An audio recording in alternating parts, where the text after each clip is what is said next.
우리 야고보서의 저자는 예수님의 동생 야고보라고 말씀을 나누었죠.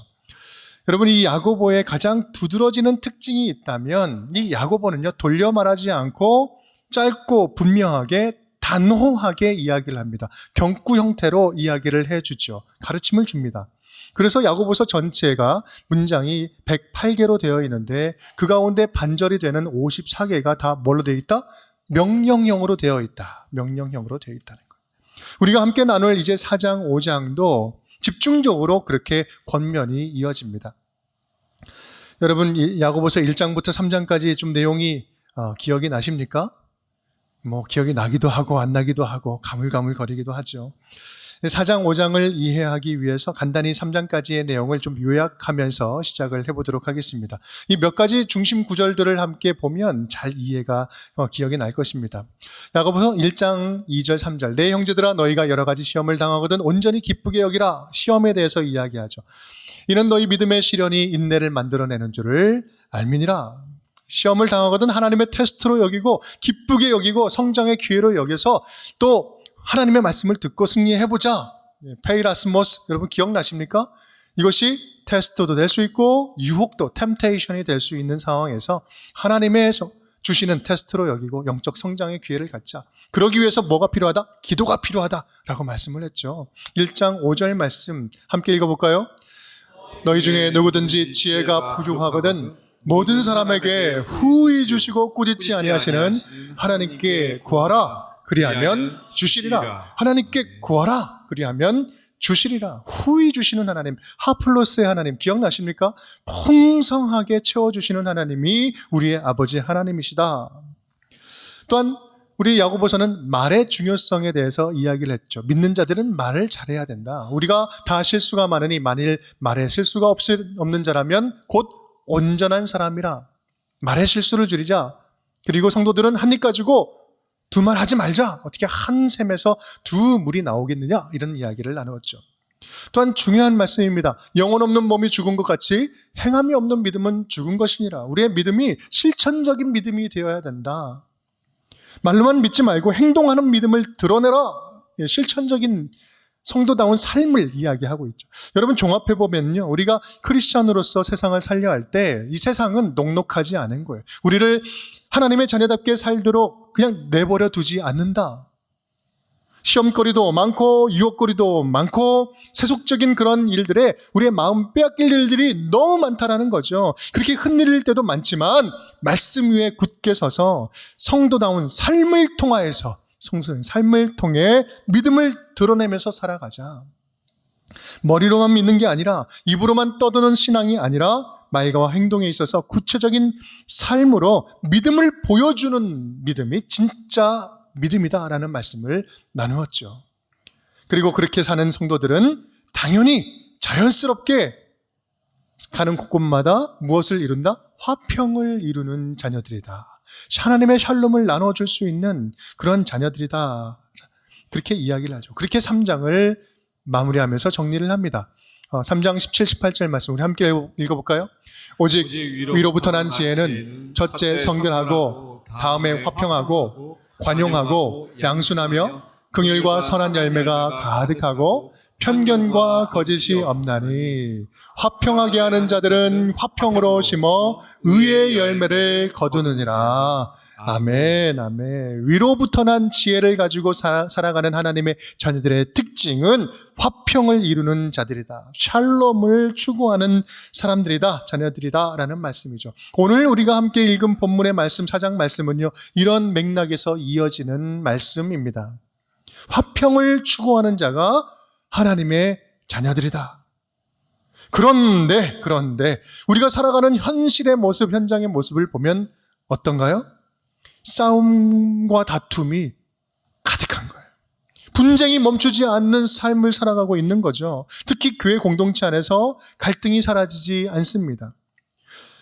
뉴스를 보면 지금 이 사회가 서로 평화하기 위해서 힘쓰기보다는 서로 싸우고 죽이는데 바빠요. 도대체 왜 그러는 걸까? 이 세상과 우리의 삶의 현장은 왜 그러는 걸까? 야고보는 그 이유를 분명하게 설명하고 있습니다. 1절 말씀이죠. 우리 함께 읽어보겠습니다. 너희 중에 싸움이 어디로부터, 다툼이 어디로부터 나느냐? 너희 주체 중에서 싸우는 정욕으로부터 나는 것이 아니냐? 지금 야고보는 우리 안에 있는 죄된 욕망, 즉 싸우는 정욕, 그 욕심, 욕망이 우리 안에 있기 때문이다라고 이야기를 하고 있는 것입니다. 여기서 말하는 정욕은 헤도논이라는 단어인데, 쾌락을 추구하는 죄된 욕망, 이것을 하나님과의 관계적 측면에서 보면 하나님을 떠난 욕구, 하나님이 없는 욕망, 하나님과 전혀 상관없는 소망, 꿈, 자기가 하고자 하는 열망, 하나님과 상관없는 그런 욕망을 이야기하는 거예요. 여러분, 인간의 역사를 보면요, 개인적인 영역에서나 역사적인 면에서나 불화와 투쟁, 갈등과 폭력, 억압과 착취, 불공정과 불평등의 문제는 항상 인간의 삶 가운데 존재해 왔습니다. 성경적으로 본다면요, 창세기부터 시작되는 죄의 역사이기도 합니다. 창세기 2장을 보십시오. 사랑하는 두 남녀가 있었습니다. 아담과 하와. 그 사이좋던 아담과 하와가 3장에서 선악과를 따먹은 이유, 하나님을 떠난, 하나님의 명령에 불순종한 이유로 서로 책임을 전가하게 되죠. 그렇게 추악한 갈등의 모습을 보입니다. 여러분, 이것이 싸우는 정욕이라는 거예요. 또 그 바로 다음 장인 4장에서는 어떤 일이 일어납니까? 그들의 아들들, 우리 가인이 그 아들 동생을, 아벨을 돌로 쳐 죽입니다. 최초의 살인이 일어나죠. 하나님을 떠난 욕망, 하나님을 떠난 잃어버린 그 욕망이 죄가 되어서 인간을 지배하기 시작했다라는 말씀을 하고 있는 거죠. 그래서 야고보서 말씀은요, 우리 내면에 있는 이 하나님을 떠난 그 통제받지 못한 욕망이 싸움과 다툼을, 우리의 삶에 있어서 싸움과 다툼을 일으킨다, 야기시킨다는 말씀을 하고 있는 거예요.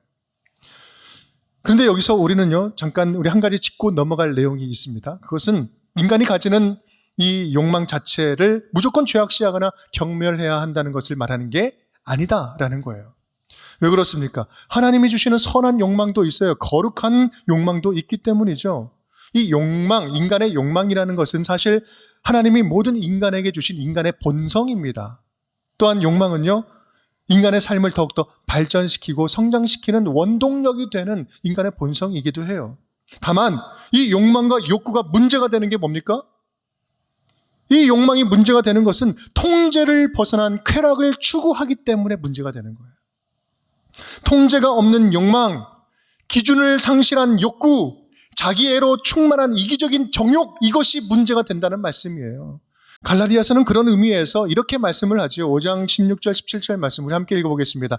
내가 이르노니 너희는 성령을 따라 행하라. 그리하면 육체의 욕심을 이루지 아니하리라. 육체의 소욕은 성령을 거스르고 성령은 육체를 거스르나니 이 둘이 서로 대적하므로 너희가 원하는 것을 하지 못하게 하려 함이니라. 아멘. 우리 마음에 몇 개의 마음이 있다고요? 두 마음이 있다. 하나는 육체를 따르는 나의 욕망이 있고, 다른 성령께서 원하시는 욕망, 소욕, 성령의 소욕이 존재하고 있다. 두 욕심이 싸우고 있다. 그러니 그 가운데서 거룩한 성령의 그 욕망을 따라서 행하라. 이 말씀을 하고 있는 거죠. 사랑하는 여러분, 우리는 하나님이 기뻐하시는 뜻과 전혀 상관없는 그런 쾌락을 추구하고 있지는 않습니까? 여러분의 욕망이 전혀 하나님과 상관없는 그 지점에 있지는 않습니까? 우리는 은밀히 숨어있는 그 내 안에 있는 그 욕망을 잘 분별할 줄 알아야 합니다. 하나님이 없는 꿈, 하나님이 상관하지 않은 비전, 여러분 이거는 꿈과 비전이 아니라 이거는 욕망일 뿐입니다. 지금 내가 간절히 원하는 그 무엇이 과연 하나님이 기뻐하시는 일인지 솔직히 주님 앞에 들고 나아가 물어봅니까? 확인합니까? 여러분 또한 공동체의 평화를 깨면서까지 추구하는 내 안에 있는 이기적인 욕망은 혹시 있지는 않습니까? 신앙은 신앙이고 내가 원하는 것은 원하는 것이다. 이렇게 별개로 신앙과 나의 욕망을 별개로 여기고 있지는 않습니까? 우리가 하나님의 자녀라면 이러한 은밀한 내 안에 내면의 욕망들, 하나님의 통제를 벗어난 욕망을 벗어버려야 된다라는 말씀을 하고 있는 것입니다. 통제를 잃은 욕망이 가져오는 고통스러운 모습은 우리는 멀리 가지 않아도 쉽게 우리 주변에서 발견할 수 있어요. 전쟁으로 수많은 사람들이 죽어가는 이야기는 여러분 옛날 이야기가 아닙니다. 지금의 이야기잖아요. 요즘 저와 여러분이 살아가는 이 구체적인 삶의 현장도 마찬가지입니다. 자신은 숨어서 드러내지 않고 비겁하게 비난하는 일들이 얼마나 많이 있습니까? 자신은 숨어 있어요. 이름을 밝히지 않아요. 그런데 사람을 비난하는 거예요. 진실은 온데간데 없고 자기의 욕망만 추구하는 것입니다. 인터넷 댓글이 그 대표적이지 않습니까? 자신이 하고 싶은 말을 숨어서 하는데 그 안에는 사랑도 없고 인격도 없어요. 그냥 책임 없는 비난만 난무합니다. 그런 비난은 무고한 사람을 억울하게 만들고 아무리 아니라고 해명을 해도 오해 위에 오해만 계속해서 쌓아 올립니다. 그것으로 가정을 파탄내고 한 사람의 인생을 자살로 끝맺게 하고 그러다가 열심히 해서 진실이 밝혀지면 아니면 말고 이런 식으로 넘어가는 거예요. 비겁한 거죠. 여러분, 사단은요, 익명으로 하는 이러한 소통 창구를 기가 막히게 이용해서 그 은밀한 그 내밀한 관계들을 다 파탄시키고 파멸의 유혹에 빠지게 합니다. 왜 그럴까요? 사단은 어둠의 영이기 때문에 그래요. 감추는 영이에요. 그 안에는 익명성이 도사리고 있는 통제를 벗어난 인간의 욕망들이 득실득실 거리기 때문에 그렇습니다. 그래서 믿는 자들은요, 그래서 교회는 더 투명해야 합니다. 책임 있는 자로서 함께 서로 사랑으로 권면하고 일어서야 되는 거예요. 여러분, 우리 안에 이 통제되지 않는 욕망들, 이 문제들이 참 많이 있는데, 그런데 우리가 잊지 말아야 할 것은요, 저와 여러분 안에는 너나 할 것 없이 이러한 고삐 풀린 욕망들을 다 가슴에 안고 살아간다는 말씀이에요. 성경적으로 말한다면 하나님의 통제를 벗어난 원죄가 우리 안에 존재하고 있다. 원죄가 그 기원인 거예요. 우리 모두는 하나님의 통제를 벗어나려고 하는 그 원죄를 안고 있는 거예요. 여러분, 하나님의 통제를 벗어나면 일단 말씀이 들어오지 않습니다. 아무리 좋은 말을 해도 하나님의 통제 안에 들어가지 않으려고 해요. 하나님 말씀에 멀어지니 점점 하나님 만나기가 꺼려집니다. 불편해지는 거죠. 그렇게 하나님의 통제를 벗어난 쾌락은요, 타락을 낳고, 타락은 비교를 낳고, 비교와 비난과 시기와 질투와 교만과 분냄과 두려움과 증오와 경멸과 무관심을 낳고, 결국은 그 끝은 어디예요? 사망을 낳는 거예요. 죽음을 낳는 거예요. 그래서 야고보서 1장에서는 이렇게 분명히 말씀한 바 있습니다. 함께 읽겠습니다. 오직 각 사람이 시험을 받는 것은 자기 욕심에 끌려 미혹됨이니 욕심이 잉태한 즉 죄를 낳고 죄가 장성한 즉 사망을 낳는다. 욕심이 잉태하면 뭐를 낳아요? 죄를 낳고 죄가 잉태하면 곧 사망을 낳는다. 하나님의 자녀라고 하면서 세상 사람들처럼 똑같이 싸우고 똑같이 다투는 자들아, 하나님이 주시는 이 평화 샬롬을 추구하지 아니하고 삶을 다 잃어버리고 하나님의 자녀답게 살지 못하는 자들아, 혹시 그런 자들이 지금 여기 있다면 제발 정신 차려라. 제발 정신 차리자. 이게 야고보의 어투예요. 야고보가 하는 말씀입니다. 여러분, 혹시 우리 공동체 안에서 다툼이 있습니까?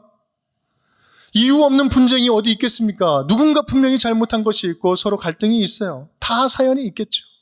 그런데 여러분, 분명히 기억하십시오. 이 교회 공동체에서의 다툼과 싸움은 승자와 패자가 없습니다. 다 패자예요. 그래서 그리스도 안에서 철저하게 좀 더 낮아지게 겸손한 모습으로 서로 양보하고 서로 용서하고 서로 회개하고 서로 뉘우치고 함께 예수 안에서 승리하는 거 아니겠습니까? 공동체 안에 일어나는 여러 다툼들을 우리는 쉽게 여겨서는 안 됩니다. 혹 우리 가운데 그런 일이 있거든. 내 안에 감추어 있는 내면의 욕망은 없는지, 사단의 유혹에 넘어가고 있지는 않는지 성찰하는 기회로 여기고 겸손히 낮아짐으로, 그리고 서로 화평함으로 주님 안에 있는 샬롬을 추구하며 영적인 싸움에서 승리할 수 있기를 간절히 바랍니다. 야고보는 곧 이어서 자신의 욕망에 빠져서 하나님 자녀답게 살지 못하는 그 이유, 성도들의 그 이유를 분명하게 두 가지로 요약해서 설명을 해주고 있습니다. 그 첫 번째입니다. 우리 함께 따라하겠습니다. 너희가 얻지 못함은 구하지 아니하기 때문이요. 너희가 얻지 못하는 것은 구하지 아니하기 때문이다. 하나님의 자녀들이라면 하나님께 달라고 구하면 아주 간단하게 해결될 문제인데, 정작 하나님께 가지고 가지도 않고 물어보지도 않고 구하지도 않는다는 거예요. 사실 우리에게 필요한 모든 것들 누가 가지고 계십니까? 하나님 안에 있죠. 하나님이 모든 것을 지으셨는데, 하나님께 구하면 하나님이 충분히 주실 수 있는 것들입니다. 다만 하나님이 기뻐하시는 일이라면 말입니다. 하나님이 원하시는 일이라면 언제든지 무엇인지 얼마든지 하나님께서는 주실 준비도 되어 있고 주고 싶어 하십니다. 그런데 문제가 뭐예요? 문제가 뭡니까? 하나님의 자녀들이 하나님의 의중과는 전혀 상관없는 세속적인 욕망, 세속적인 꿈, 세속적인 만족만을 추구하며 살아간다는 말씀이에요. 내가 원하는 것이 하나님과는 전혀 상관없는 거예요. 하나님의 마음과는 전혀 상관없는 떠난 거죠. 하나님과 상관없다고 생각하니 기도를 못하는 겁니다. 아니, 기도를 안 하는 거예요. 내 욕망을 채우는 일에 있어서 물어보지도 않고 들을 생각도 없습니다. 왜요? 이거 괜히 물어봤다가 하나님이 노하면 이거 골치 아파지는데, 이거 분명히 물어보면 하나님이 좀 싫어하실 것 같은데, 그러니 안 물어보는 거예요. 이것을 믿음이 좋다고 해야 되나 말아야 되나. 여러분, 하나님이 어떻게 생각하시는지보다 내가 하고 싶어하는 욕구가 더 큰 거예요. 예를 들면 불륜하는 남녀가 있다고 봅시다. 여러분, 그 사람이 두 사람이 함께 손 맞잡고 기도하면서 불륜을 저지릅니까? 여러분, 그럴 수 없는 거예요. 그럴 수 없죠. 왜냐하면 죄는요, 사람들 앞에 떳떳하게 서지 못하게 해요. 하나님 앞에서 떳떳하게 서지 못하게 해요. 이렇듯 하나님이 없는 세속적인 욕망은 하나님의 자녀답게 살지 못하도록 한다는 거예요. 여러분, 믿는 자녀들이 이래서야 되겠습니까? 저와 여러분이 간절히 바라는 소원이 있다면 그 소원이 하나님의 크신 계획 안에 속한 하나님이 기뻐하시는 소원이 될 수 있기를 간절히 축복합니다.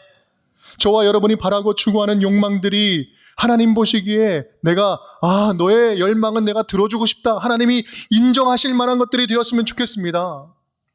우리가 열망하는 것들이 하나님이 기뻐하시는 일이 되었으면 좋겠습니다. 왜냐하면 우리 하나님은요, 당신의 소원, 당신의 꿈, 하나님의 꿈을 우리의 소원에 담아서 이 땅에서 일하고 계시기 때문에 그렇습니다. 빌립보서 2장 13절 말씀 함께 큰 소리로 함께 읽겠습니다. 너희 안에서 행하시는 이는 하나님이시니 자기의 기쁘신 뜻을 위하여 너희에게 소원을 두고 행하게 하시나니. 아멘. 우리 가운데 일하시는 하나님은 우리의 소원에 당신의 소원을 담아서 이곳에서 일하게 하신다라는 말씀. 우리의 소원은 하나님의 꿈을 담는 그릇이다라는 말씀이죠. 저와 여러분 안에 있는 열망이 하나님이 쓰시는 거룩한 도구요, 하나님이 기쁘신 뜻을 이루는 거룩한 소망의 도구가 될 수 있기를 간절히 바랍니다.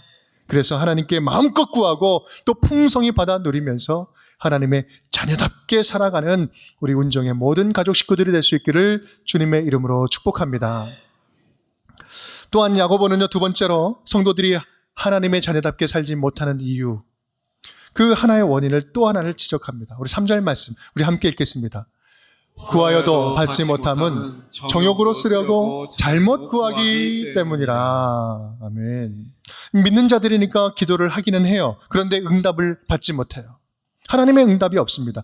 그들의 문제가 뭡니까? 이 기도의 방향, 기도의 목적이 틀렸다는 거죠. 자기의 욕망과 정욕을 채우기 위해서, 그것을 위해서 진이에게 구하는 것처럼 하나님께 구하는 거예요. 기도한다는 거예요. 하나님의 자녀라고 하면서 하나님 마음에는 관심 1도 없어요. 그러면서 기도 열심히 한다고 하면서 기도 응답 없다고 삐지죠. 여러분, 어쩌면 이런 성도들의 모습은요, 하나님의 마음을 더 슬프게 하죠. 믿지 않는 자보다 더 슬프게 하는지 모릅니다. 왜냐하면 하나님을 오직 자신의 욕망을 채우는, 그를 들어주는 도구로 전락시키기 때문에, 하나님의 존재를 욕되게 하기 때문에. 그렇죠. 여러분, 지금 야고보는 누구를 대상으로 편지를 쓰고 있습니까? 기억나십니까? 우리 1장 1절 말씀을 보면 이렇게 있어요. 하나님과 주 예수 그리스도의 종 야고보는 흩어져 있는 12지파에게 문안하노라. 12지파. 이것은 무엇을 말하냐면 믿지 않는 자가 아니라 믿는 성도들을 대상으로 편지하고 있다는 거예요. 예수 안에서 하나님의 자녀됨으로 회복한 자녀들, 교회 문 안에 들어와 있는 자들을 향해서 쓰고 있는 거예요. 즉 야고보는 예수 믿고 거듭난 성도들이라지만 하나님을 모르는 세상처럼 세상 사람들과 똑같이 싸우고 똑같이 다투고 똑같이 자기 욕망의 노예가 되어서 살아가는 무늬만 크리스찬, 무늬만 그리스도인들을 향해서 강력하게 지금 경고하고 있는 것입니다. 바로 이 지점에 오늘 말씀을 듣고 있는 저와 여러분이 있는 거 아닙니까?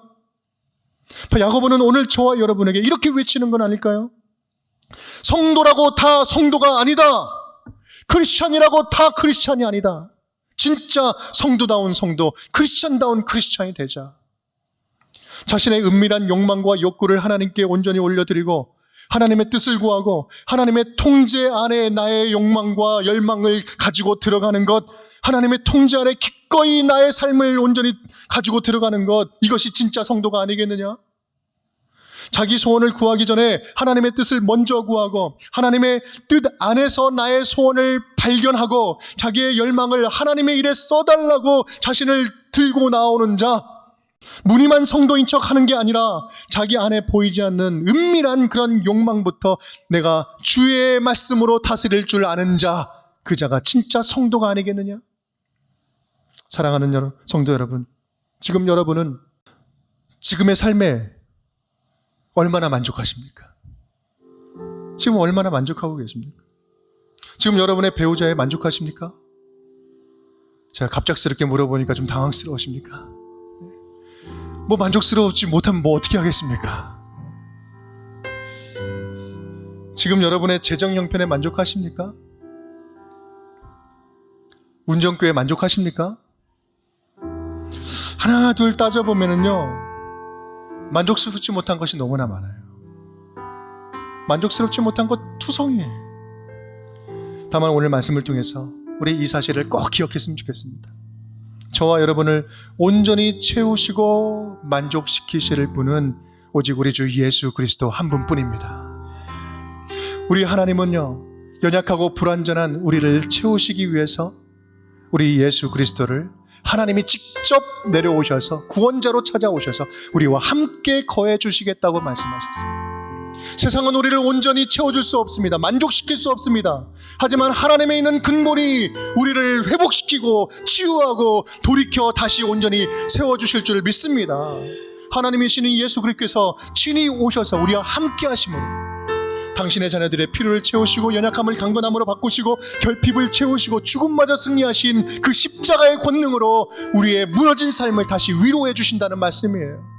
그 값없이 주시는 생명의 은혜로 우리는 어떠한 상황 속에서도 예수 그리스도 안에서 충만함을 경험할 수 있는 것입니다. 그래서 사도 바울은요, 이렇게 고백하고 있는 것, 고린도후서 6장 말씀 우리 함께 읽겠습니다. 무명한 자 같으나 유명한 자여, 죽은 자 같으나 보라 우리가 살아있고, 징계를 받은 자 같으나 죽임을 당하지 아니하고, 근심하는 자 같으나 항상 기뻐하고, 가난한 자 같으나 많은 사람을 부유하게 하고, 아무것도 없는 자 같으나 모든 것을 가진 자로다. 아멘. 아무것도 없는 것 같으나 나는 모든 것을 가졌습니다. 누구 안에서? 예수 그리스도 안에서. 죽은 자 같으나 나는 산 자요, 가난한 자 같으나 오히려 하나님께 하나님 사랑으로 축복을 나눠줄 수 있는 축복의 통로로 불러주신 오직 예수 그리스도 안에서만 충만함을 경험하고 온전함을 경험할 수 있는 하나님의 자녀가 되었다. 사랑하는 여러분, 오늘 말씀 제목으로 다시 한번 질문을 드리겠습니다. 만족스러운 삶을 원하십니까? 어디에서 그 만족을 찾으시렵니까? 예수 그리스도 외에 그 무엇이 우리에게 참된 만족을 줄 수 있겠습니까? 우리 예수님께 여러분의 문제를 들고 나아가십시오. 예수님을 찾아가십시오. 묻고 구하십시오. 들으십시오. 순종하며 함께 동행하십시오. 그 안에 진정한 답이 있을 줄 믿습니다. 창조자이자 구원자이신 우리 주 예수 그리스도 한 분만으로 나는 만족합니다. 한 분만으로 만족하는 그 믿음이 다시 온전히 회복될 수 있기를 간절히 축복합니다. 그래서 예수 그리스도 안에서 참된 만족을 누리며 하나님의 자녀답게 살아가며 하나님의 소원 안에 우리의 손을 담아 쓰임받는 우리 운종의 모든 가족 식구들이 될 수 있기를 주님의 이름으로 축복합니다.